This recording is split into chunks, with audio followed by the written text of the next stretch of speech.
I think having a world and a visual style and artwork that feels really compelling is super important in drawing people in.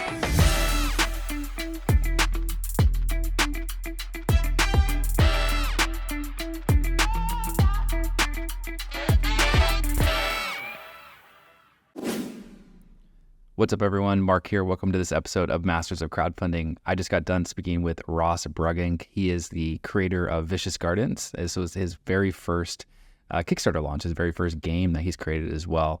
And he worked on it for 3 years, and he's a designer and artist himself. He actually has a company called Buddy Buddy. It's a design studio. And so I asked a lot of questions about art and how to actually create the art for your game and getting his feedback and advice when it comes to doing that. And so I really think you're going to enjoy it. On top of that, we also talked about how he was able to market his game, why he chose to work with a publisher, and what his plans are coming up next. So I really hope you enjoyed this episode of Masters of Crowdfunding. All right, Ross, welcome to the podcast. Hi, thank you. Excited to have you. Let's jump right on in. So what is Vicious Gardens? It's a great name. Can you tell us what's it all about? Vicious Gardens is a tabletop game that takes the joy of gardening and combines it with the thrill of being a jerk. And you compete to become the official master gardener by sabotaging your neighbor's gardens and using that to your advantage. Quick play, easy to learn, depth of strategy, all those things that brings newer gamers and experienced gamers to the table for an overall enjoyable experience. Sounds amazing. I'm sold. Sabotaging your neighbors sounds fun. And I want to go back to the beginning though, because it's cool because you have your own company already, Buddy Buddy. You're the co-founder, creative director there, which is your design studio. And I'm really curious to know I guess how and why you decided to launch your own board game. Yeah, so I love to garden, and design and illustration is what I've been doing my whole career.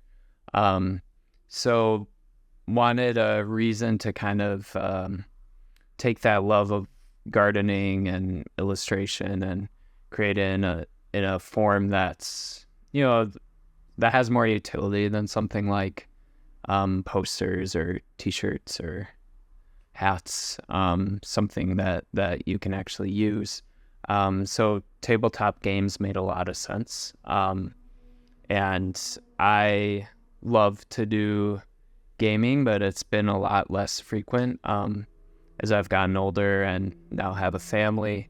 So I really just wanted to build something that was designed for people to learn quickly and to have a fun time playing and have a fun atmosphere and visual style behind it, but also have, like a solid design foundation and well-balanced gameplay and a sense of fulfillment when you actually use strategy to win it. So that was kind of the whole, that's how it all started, and it's taken quite some time. So I'm about 3 years into it now. So at the very beginning, was it always the intention to like launch a game that you were going to sell? Was that the intention at the beginning, or did it become that? Yeah, I think I always wanted to sell something.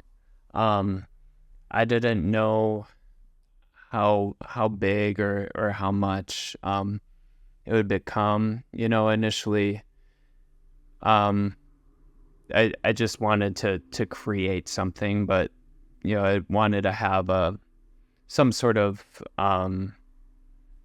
financial reason to make it, apart from just playing with my friends.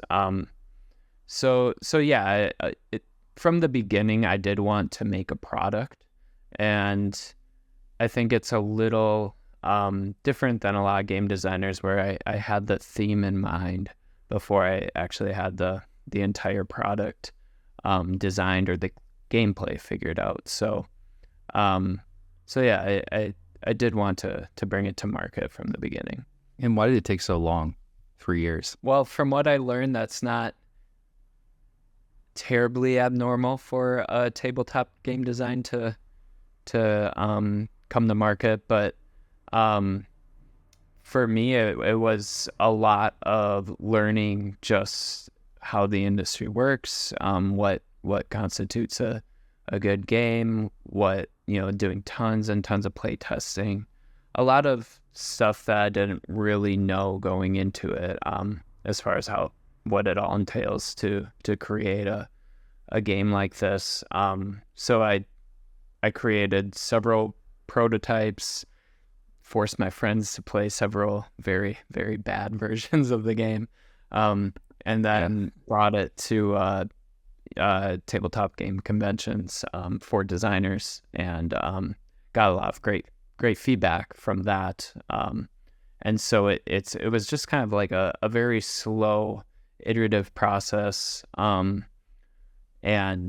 really, really like a lot of analysis throughout. And the great thing though is, since I do design and illustration, that was something that was figured out from the beginning, and really saved me a lot of time and money, and was really, I think, one of the biggest selling points of the product itself. So during that whole time, over the 3 years, what part would you say was actually the most time intensive? For example, like the art or the actual like designing the game itself, the mechanics of the game, or play testing it.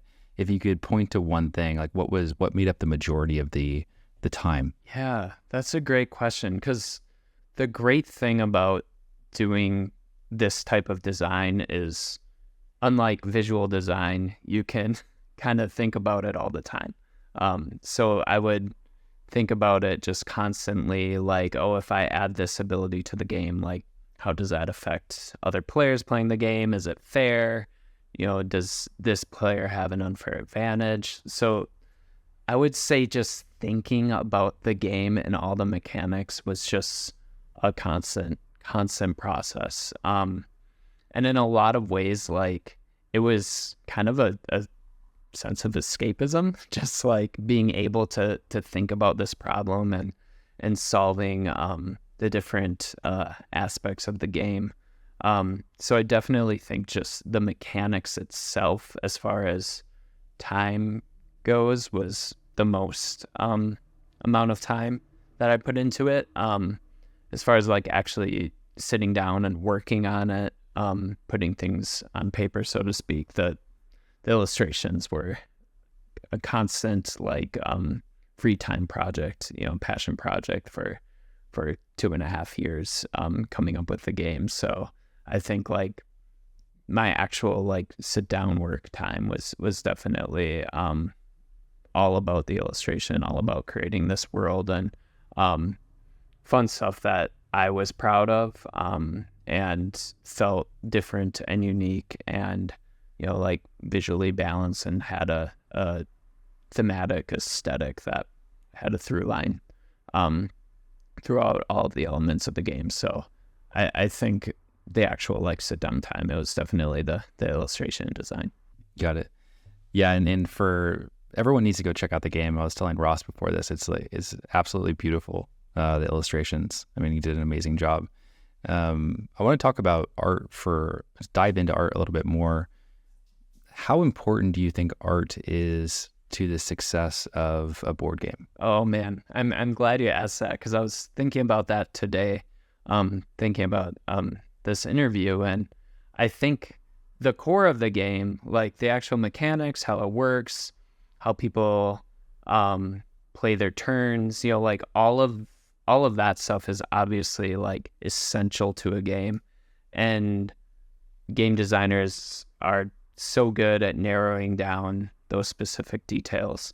But I think a part that might be overlooked is the actual visual style that people bring to their games. And that's where I believe there was an opportunity with Vicious Gardens.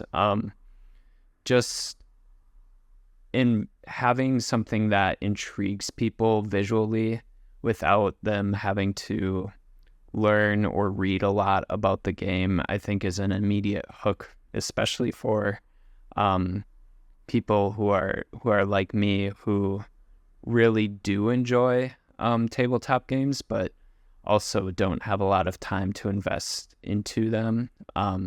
I think having a world and a visual style and artwork that feels really compelling is super important in drawing people in. It's probably not absolutely, well, it's not absolutely essential for every game, but as far as standing out and for getting perhaps people who aren't as well versed in the category interested, I think it's just absolutely essential and important for it to like get this actually in front of people. Well, so do you remember when you were running ads, did you run an ad that was just the box, like the art? Yeah, that was so interesting. I did, and that one performed the best. There was that. There was also In Use that performed actually a lot better than I expected it to. So it was funny because I had all of these really deep visual libraries of stuff to use, and in the end it was the best ad was the box art, at least for the pre-launch campaign. Right. That tends to be the case. It's oftentimes some of the things that you like spend the least amount of time on can do the best. Yeah. When it comes to like the art and design, and you were talking about how it visually grabs someone's attention for them to be interested, for them to check out the game. I mean, we see that across all the games that we've worked with, and the reason why I asked the question about the ad, or was an ad of the box the best performing ad, because we've seen that happen a lot, especially with games that have really visually appealing artwork that is going to speak to the audience that they're trying to attract. So art is it's so important, from getting the initial attention to then also, I think, the experience that someone has playing your game, of course. But if someone, to turn this into a question, you are an artist yourself. There are a lot of game designers that aren't artists. How would you recommend, someone that doesn't have that skill set, how do they create, or how do they go about creating really great art? Yeah, that's a great question. I think it's hard because it is expensive, because it takes a lot of work to create unique artwork. So I would say first have a vision for what you want it to look like, and have have a competitive analysis, a visual analysis of what's out there, and just make sure that what you want it to look like isn't like every other game out there in the category that you're trying to reach. So I would say that'd be step one, is figure out what visual style you want, and then find the illustrators or artists who can create in that style. I'd also say don't expect it to be cheap. It costs a lot for good creative work. You could do something like an equity split, if you're bringing it to Kickstarter, and if you have kind of proof of your vision and what it could bring in, then maybe you could provide some equity that way. I think that would be probably the best way to be able to work with someone on a lower budget. And you could also, like the stop motion video that I did for the Kickstarter video, that was all learned kind of on the fly. So if you are someone who does like to learn something new, or if you can find an aesthetic that you think you can pull off and you think relates to your game and what you want to create, then maybe you can try to learn it as well. That's obviously a lot more investment, but another way to perhaps save money. Right. Yeah, exactly. I love all those ideas. When it comes to, let's say, the cost of working with the artist, I know it depends, but what would you say is a range that someone might expect to pay if they're going to work with an artist? Yeah, I guess, yeah. What are your thoughts on that? Yeah, that is a great question because illustrators work all sorts of fees, and it really might depend on the scope of work and the skill and prominence of an illustrator. So I wouldn't be surprised to see an estimate of anywhere between $5,000 to $20,000 for actual game artwork. It might range. So it is kind of hard to know exactly. It might be even higher than that depending on the artist. But the hard part, I think, about tabletop games and board games is there's so many elements. So like if there is a way to simplify or reuse artwork throughout, I think you would have a much lower overall cost. Or if the artist that you find can, if it's not a high fantasy sci-fi artist, but perhaps someone who does like more simple graphic illustration or even icons, it might be less. At what stage do you think it would be recommended for someone to engage with an artist in terms of their the game development? Yeah, that's a great question. So as a visual person, and like with play testing, I really do enjoy testing a game that at least has some essence of what it will look like in the end. Because I think when people are play testing things with handwritten rules and very, very rudimentary kind of level of design work, I think it's hard to gauge the full scope of like what somebody might enjoy or not enjoy about it, because it is in this very like DIY form. So I would say it depends on your budget and depends on your belief in your product. I would argue that going earlier rather than later might give people a little bit more excitement while they're playtesting, might give them a little bit more taste of what the game will actually be like and play like, and how the experience actually will be. The downside of that, obviously, is if you have changes, those might affect your artwork. So if you can build it in a format where you have your artwork, but maybe the text can change, I think that would be beneficial. I would suggest doing that for at least the near final playtests, so that you can really get a good feel of how the overall experience is. And then before Kickstarter, obviously, I think you need a good library of artwork just for assets and for ads and for any sort of social media campaigns that you're working on. Awesome. Yeah, I appreciate that in-depth answer on that. I think a lot of people, try to go as far as possible with the, I guess, low budget options when it comes to playtesting, which makes sense. And then you also bring another point to it, another viewpoint, which is how does the art actually affect someone's experience playing the game, which is a really interesting question to think about too. I do think there's a balance there, which you spoke to, of course. I want to now go to the launch, because on the first day you raised over 70,000, which is a lot of money, right?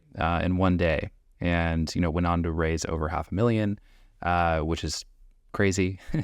And I'm curious to go back to that first day. Like, how were you able to raise that much money for your first launch? Yeah, I mean, it all comes back to that pre-launch campaign. Obviously, like following the launch boom kind of platform and course, like we were able to gauge a lot of interest through pre-campaign advertising, did the dollar donation VIP funnel. And in the end, we had, I think, 1,400 VIP subscribers. And that was really the big reason for that first day. It was interesting. Doing the Facebook and Meta advertising led to a lot of those. I also noticed that LinkedIn actually added a lot of email signups and VIP subscribers. So that was something that caught me by surprise. I was really surprised that my own personal Facebook account didn't seem to net that much. So yeah, it was definitely like this huge push for the pre-campaign advertising and just trying to get people on the VIP list and more engaged when we actually launched. So that was the whole reason why we were able to do that amount in the first day. I had no idea that LinkedIn played such a big role. I don't think I've ever heard anyone say that LinkedIn has played a big role.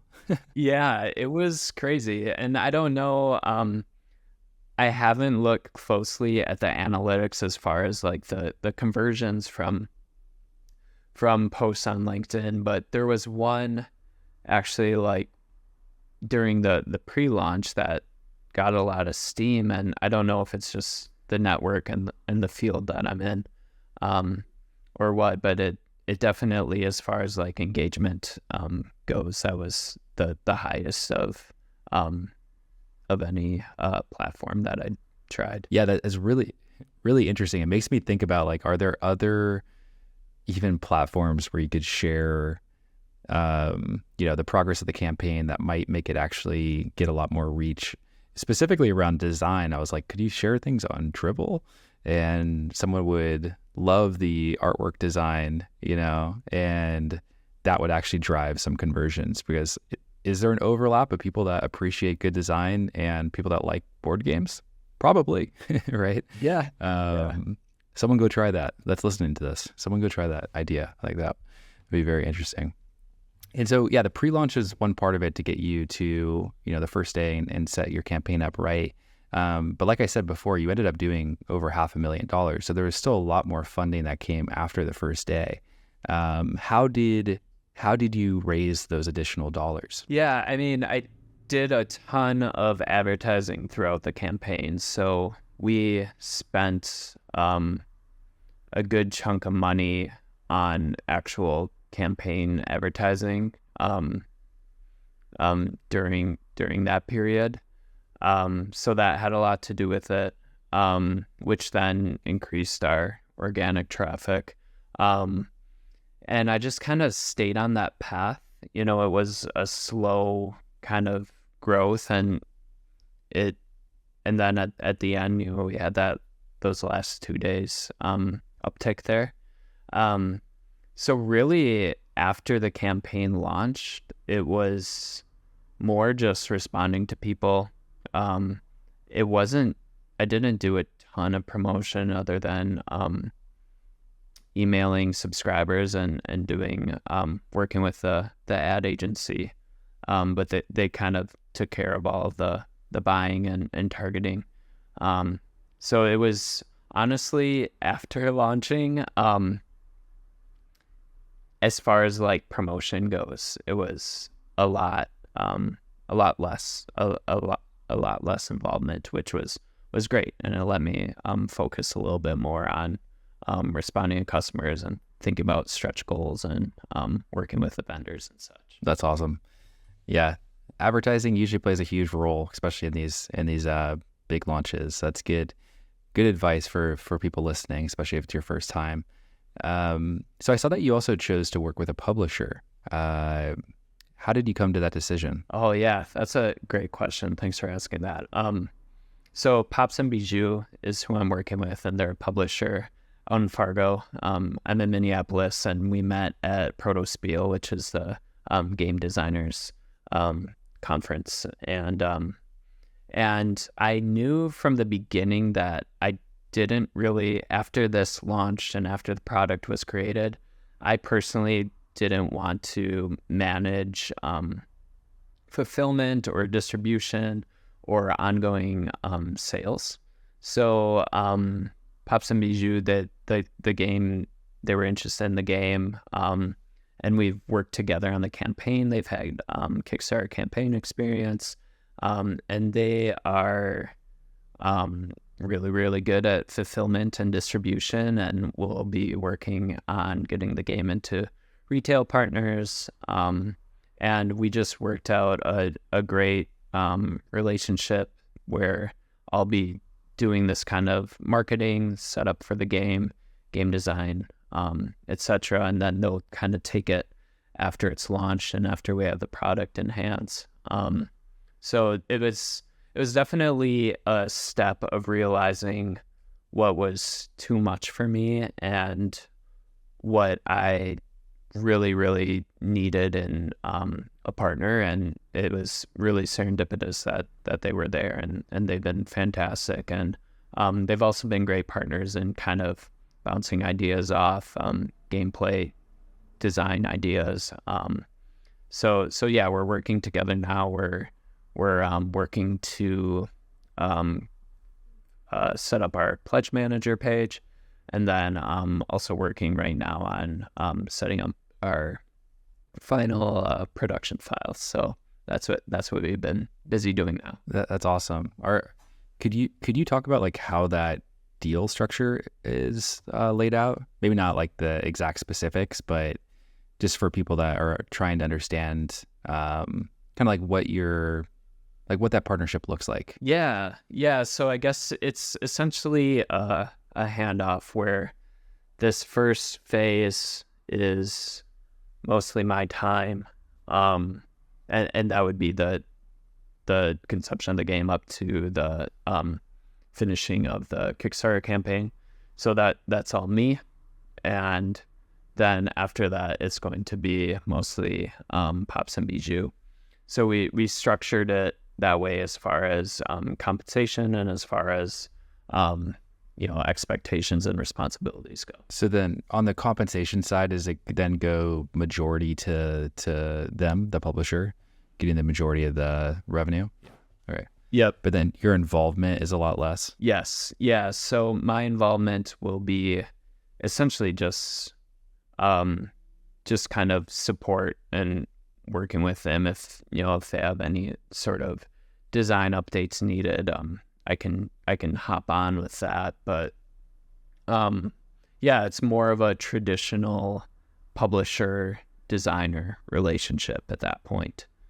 Very cool. So I had a lot of incentive for a really strong Kickstarter campaign. Okay, got it.